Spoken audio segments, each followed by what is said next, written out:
Hey guys. So spring has officially sprung. It's actually been springing for a while here in the Pacific Northwest. We've had some unseasonably beautiful days. So to celebrate this freak weather that will hopefully not kill us all, I wanted to do a springtime inspired makeup look. Just something for fun. Something with mint or purple. Anyway, I don't know. But I filmed this,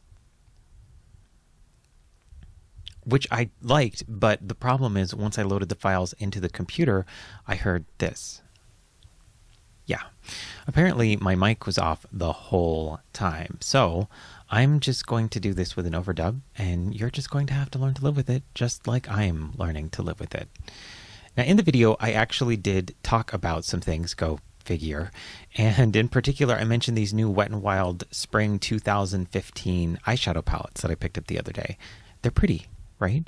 If you want to see swatches, I've uploaded them onto the blog. A link will be in the description of this video. Unfortunately, because my audio is gone and I have neither the time nor the budget to recreate the circumstances that brought me to these palettes, I figure the easiest way to begin this video is via some form of copyright infringement. And while I have to say I can't remember exactly how this conversation started, I think you'll still get the basic idea. So once upon a time, I was just sitting around the house, just doing what I do. I don't know. It was probably a Friday or a Saturday. Actually, it was probably like just a Monday or Wednesday or something. Probably. Anyway, I was just sitting there and I posted something somewhere online in some form or whatever saying, damn it, I want a mint eyeshadow. It also might have been a reply to something I honestly don't remember. At any rate, fellow beauty blogger Nicole from Beyond the Pale and Freckled was online as well. And she was like, damn it, I want a mint eyeshadow too. And I was all, seafoam green. And she was all like, yeah, but mint. And then we were both like, arg, mint eyeshadow, but less like pirates. And I was really mad too. I was like, oh, oops. Anyway, weeks go by, and then she suddenly sends me this tweet saying, dude, I found this Wet n Wild eyeshadow palette with this mint eyeshadow in it, and you should, like, check it out, or something. Totally. And I was all, dude, okay. So I bought it, and actually that's kind of where the story ends. I went about doing my usual Saturday night thing, whatever. I'm sure she probably did too, whatever she does on Saturdays. Except this time, we both had new eyeshadow palettes, so that's kind of awesome. So to begin this look, we're going to start with a white eyeshadow base. Whatever your preference is, I just wanted the colors to pop a little bit more.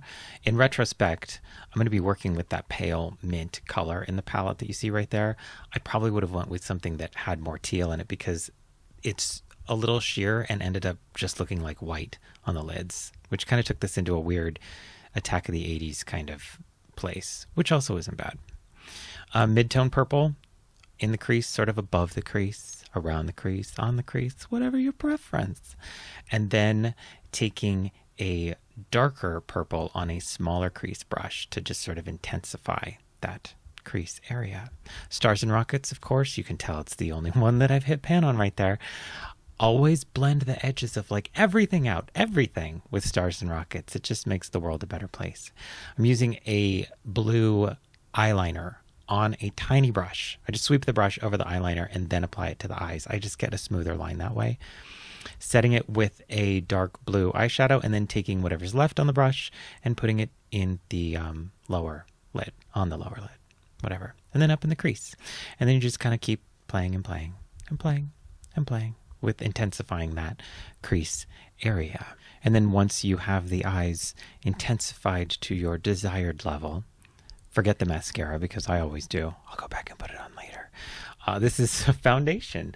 I'm using the Joan Collins foundation. I'm going to be talking about this in upcoming videos, perhaps. I actually really like it. And that brush actually is worth mentioning. That is the Zoeva. I'm not sure exactly how to. Zoeva sounds better.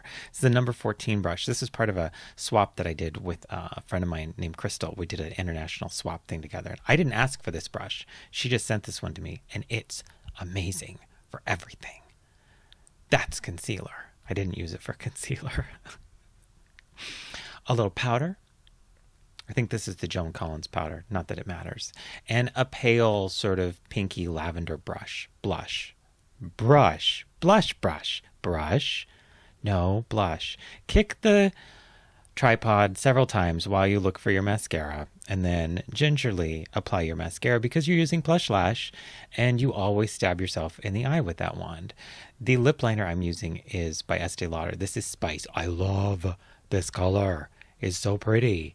And a little bit of lip gloss on top, just to make it not quite so dry. And that's pretty much it. That's the look. Again, it's a little more 80s than I think that I wanted. It's a little more dramatic. It's not quite as soft and springy as I was going for, but it's still kind of pretty. That eyeshadow, I want it to be a little more mint. It does read really, really white on camera, and in person it did have a lot more green in it. But still. Anyway, so I hope that you enjoyed this. I hope that you learned something. Let me know if you've gotten any of these things that I'm using and all that stuff. So yeah, thanks so much for watching. Until I see you next time, please remember, take care and drive safe. And I know it looks like I'm shutting the camera off here, but that's just because.